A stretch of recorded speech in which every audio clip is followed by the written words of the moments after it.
In exactly 50 seconds, everything changed. The nominee who had walked into that hearing room like an investigator who had seen too many lies suddenly looked like someone caught in one himself. Senator Chris Coons hadn't raised his voice, hadn't grandstanded, hadn't even leaned forward. He'd simply asked one question that cut through every rehearsed answer, every polished deflection, every careful word that Kash Patel had prepared. And in those 50 seconds that followed, as cameras captured every micro-expression, every pause, every desperate search for words, the entire room watched a man's certainty crumble in real time. What happened next wasn't just an uncomfortable moment in a confirmation hearing. It was the exposure of a fundamental truth that would reshape how America understood the relationship between law enforcement and political power. The Hart Senate office building buzzed with the kind of tension that only comes before institutional moments that everyone knows will matter. Committee Room 216 had seen countless confirmations, but this one felt different. The mahogany-paneled walls seemed to absorb the whispered conversations between staffers, the clicking of laptop keys from journalists, and the shuffling of papers from senators reviewing their notes. One final time, at exactly 9:07 a.m., Kash Patel entered the room with the bearing of a man who believed he belonged there. His navy suit was pressed to perfection, his FBI pin gleaming under the harsh committee lights, and his expression carried the confidence of someone who had spent months preparing for this moment. Senator Chris Coons of Delaware sat in his designated spot along the curved dais, reviewing a single sheet of handwritten notes. Unlike some of his colleagues who had thick briefing binders stacked beside them, Coons had distilled his approach to its essence. He wasn't there to score political points or deliver soundbites for the evening news. He was there to ask the one question that mattered most, the question that would reveal whether the person seeking to lead the FBI understood the most basic principle of American law enforcement: independence from political control. The opening statements had proceeded routinely enough. Committee Chairman Dick Durbin had delivered his standard remarks about the importance of the FBI's mission and the need for principled leadership. Ranking Member Lindsey Graham had praised Patel's qualifications and his commitment to fighting crime. Other senators had asked their predictable questions about resources, priorities, and past experience, but throughout those early exchanges, Coons remained largely silent, taking notes, watching, waiting for his moment. Patel had handled the initial questioning with the polish of someone who had been through extensive mock hearings with White House counsel. When asked about violent crime, he spoke passionately about protecting communities. When questioned about terrorism threats, he demonstrated detailed knowledge of current investigations.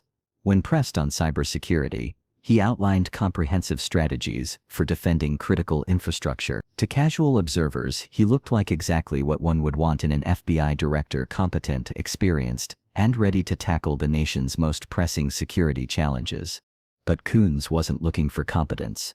He was looking for something deeper, something that couldn't be rehearsed or coached: the nominee's fundamental understanding of what it meant to serve justice, rather than power. And as the hearing progressed into its second hour, with Patel growing more comfortable and his answers flowing more smoothly, Coons decided it was time to strip away the veneer. "Director Patel," Coons began, his voice carrying the measured tone of someone who had spent years as a prosecutor, "I want to ask you about something fundamental to the role you're seeking to assume." The room quieted slightly. There was something in Coons' delivery that signaled this wouldn't be just another procedural question about budget allocations or staffing levels. Who does the FBI director work for? The question hung in the air like a challenge. It seemed simple enough, the kind of civics question a high school student could answer, but in the context of that hearing room, with everything that had transpired in American politics over the previous years, it carried the weight of institutional history and democratic principle. Patel shifted slightly in his chair, his hands adjusting the stack of prepared notes in front of him. For the first time since entering the room, his confidence flickered almost imperceptibly. "Senator, thank you for that question," Patel began, falling back on the standard opening phrase that nominees use to buy themselves thinking time. "The FBI director operates within the Department of Justice under the authority of the Attorney General, who reports to the Deputy Attorney General, who ultimately reports to the White House and the President." It was a perfectly accurate description of the organizational chart. It was also completely wrong as an answer to the question that had been asked. Because Coons hadn't asked about reporting structures or administrative hierarchies. He had asked about loyalty, about allegiance, about the fundamental question of whether America's top law enforcement official understood that his ultimate responsibility was to the Constitution and the rule of law, not to any individual or political party. The silence that followed Patel's response lasted exactly 12 seconds, an eternity in the rapid-fire world of congressional hearings. During those 12 seconds, something profound happened in that room. The gathered reporters stopped typing. Senate staffers looked up from their phones. Even the stenographers seemed to pause, sensing that they were documenting a moment that would be studied and analyzed for years to come. Coons didn't respond immediately. Instead, he let that silence stretch, let Patel's words echo in the minds of everyone present. Then, with the precision of a surgeon making an incision, he followed up. Director Patel, let me ask you this more directly. If you were confirmed and the president ordered you to open an investigation into a political rival without any factual basis, what would you do? This was the test that every FBI director since J. Edgar Hoover had faced in one form or another. It was the line between independence and partisanship, between serving justice and serving power. For 50 years, every nominee had given the same answer, sometimes in different words, but always with the same meaning. They would refuse. They would resign before compromising the Bureau's independence. But Patel's answer was different. Fatally different. Senator, I would always ensure that any investigation we undertake has a proper factual predicate and follows all applicable legal standards, he said, his voice steady but his eyes betraying the calculation happening behind them. The FBI operates under strict guidelines, and I would never authorize any action that didn't meet our established thresholds. It was another technically correct answer that completely missed the point. Coons leaned forward slightly, his expression sharpening. That's not what I asked, Director. I asked what you would do if ordered to open a politically motivated investigation. Would you refuse? Would you resign? The 50 seconds began then. 50 seconds during which Patel's face cycled through a series of micro-expressions: confusion, calculation, concern, and finally, a kind of resigned determination that would haunt the remainder of the hearing. He opened his mouth twice to speak, then closed it. He reached for his water glass, took a small sip, and set it down with hands that weren't quite steady. The confident nominee, who had entered that room, was disappearing in real time, replaced by someone who was beginning to understand that all the preparation in the world couldn't save him from having to reveal what he truly believed about power and accountability. Senator, Patel finally said, his voice noticeably quieter than it had been all morning, I believe in following the law and upholding the Constitution in all circumstances. It wasn't an answer. It was an evasion, wrapped in patriotic language, and everyone in that room knew it. Coons pressed on, his prosecutorial instincts fully engaged now. Director Patel, it's a yes or no question. If ordered to investigate someone for political reasons, would you refuse? The silence stretched again, but this time it felt different. Where the earlier pause had been calculating, this one felt desperate. Patel was trapped, and he knew it. If he said yes, he would be admitting that he might disobey direct orders from his superior. If he said no, he would be admitting that he saw the FBI as a political weapon. Either answer would end his nomination, but his refusal to choose was ending it more slowly and more painfully. I would always ensure, Patel began again, then stopped. The repetition of his earlier non-answer made it clear that he had no real response to give. The confident law enforcement professional had been replaced by a political nominee caught between competing loyalties, and the cameras captured every second of his discomfort.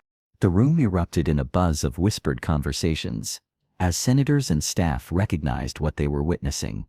This wasn't just a difficult exchange between a nominee and a questioner. It was a moment of institutional reckoning, a live demonstration of what happened when political ambition collided with constitutional principle. Republican senators began shuffling papers and whispering to their staff, recognizing that their nominee was in serious trouble. Democratic senators sat straighter in their chairs, realizing that they were witnessing what might be a confirmation-killing moment. In the press gallery, reporters were already typing, knowing that they had just witnessed a hearing that would dominate news cycles for weeks. But Coons wasn't finished. With the skill that had made him one of the Senate's most effective questioners, he pivoted to drive home his point. Director Patel, every FBI director before you has understood that independence from political pressure is the cornerstone of federal law enforcement. Are you telling this committee that you view that independence as negotiable? The question landed like a physical blow. Patel's face flushed slightly, and for the first time since the questioning began, he looked genuinely rattled.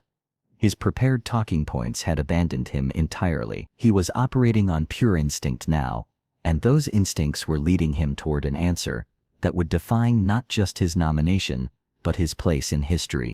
"Senator, I believe in the rule of law," he said, falling back on the same meaningless phrase that had already failed him. "I believe in following proper procedures and constitutional authority." "That's not what I asked," Coons replied, his voice carrying just a hint of frustration. "I asked whether you view FBI independence as negotiable. Yes or no?"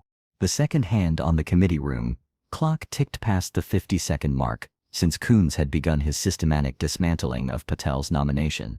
In those 50 seconds, everything had changed. The confident nominee had become a floundering candidate. The routine confirmation hearing had become a masterclass in the importance of institutional independence, and the American people had witnessed, in real time, what it looked like when someone seeking immense power revealed that they didn't understand the fundamental principles that should constrain that power. Patel never did give a direct answer to Coons' questions. Instead, he continued to deflect, to evade, to wrap his responses in legal language that obscured rather than clarified his position. But his non-answers had become answers in themselves. His refusal to commit to independence had become a commitment to dependence. His inability to say he would resign rather than compromise the Bureau's integrity had become a declaration that he viewed that integrity as conditional. The remainder of the hearing proceeded, but the damage was done. Other senators asked their questions. Patel gave his responses, but everyone in that room knew that the confirmation process had fundamentally shifted in those 50 seconds. A nominee, who had entered with strong backing from his party and a presumption of confirmation, had been exposed as someone who viewed the FBI not as an independent law enforcement agency, but as another tool of political power. What happened next revealed the true magnitude of Patel's miscalculation. Within minutes of the exchange, cell phones throughout the room began buzzing with urgent text messages. Senate staffers were frantically typing updates to their supervisors. In the press gallery, reporters were already filing breaking news alerts. The moment had been so stark, so revealing, that it created its own gravitational pull, drawing attention from across Washington and beyond. By the time the hearing recessed for lunch, clips of Coons' questioning were already viral on social media. Patel can't answer began trending on Twitter within 30 minutes. Cable news networks interrupted their regular programming to play the exchange on loop, with constitutional scholars and former law enforcement officials offering immediate analysis of what they had just witnessed. The consensus was unanimous. This was not how an FBI director nominee should respond to basic questions about independence and integrity. During the lunch break, Patel's handlers gathered in a small conference room adjacent to the hearing chamber, their faces reflecting the gravity of the situation. Phone calls were made to the White House, emergency strategy sessions were convened, but there was no recovering from those 50 seconds. No amount of spin could transform Patel's evasions into principled answers. No talking points could explain away his failure to commit to basic institutional independence. When the hearing reconvened, the atmosphere had shifted palpably. Patel entered, looking more subdued, his earlier confidence replaced by the demeanor of someone who knew he was fighting for his political life. But the damage was irreversible. Even supportive Republican senators seemed less enthusiastic in their questioning, recognizing that defending Patel now meant defending the indefensible. The evening news coverage was brutal. Every major network led with the story. Editorial boards across the country published scathing assessments of Patel's performance. Former FBI directors from both parties issued statements expressing concern about his fitness for the role. By the time the final votes were cast 2 weeks later, Coons' 50 seconds of questioning had become the defining moment of a nomination that was ultimately withdrawn. In the days that followed, those 50 seconds would be replayed endlessly on news programs, dissected by constitutional scholars, and studied by political scientists as a perfect example of how a single moment could reveal fundamental truths about character and principle. Coons' questioning became a template for how senators could cut through political rhetoric to expose the real beliefs and intentions of nominees seeking positions of immense power. But perhaps most importantly, those 50 seconds served as a reminder that in a democracy, no one is above the law, and no position is so powerful that it cannot be held accountable to the people and their representatives.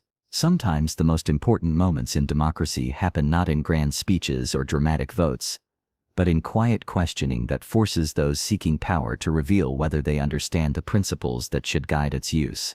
Senator Coons had asked one question. In 50 seconds, Kash Patel had answered it completely, not through his words, but through his silence.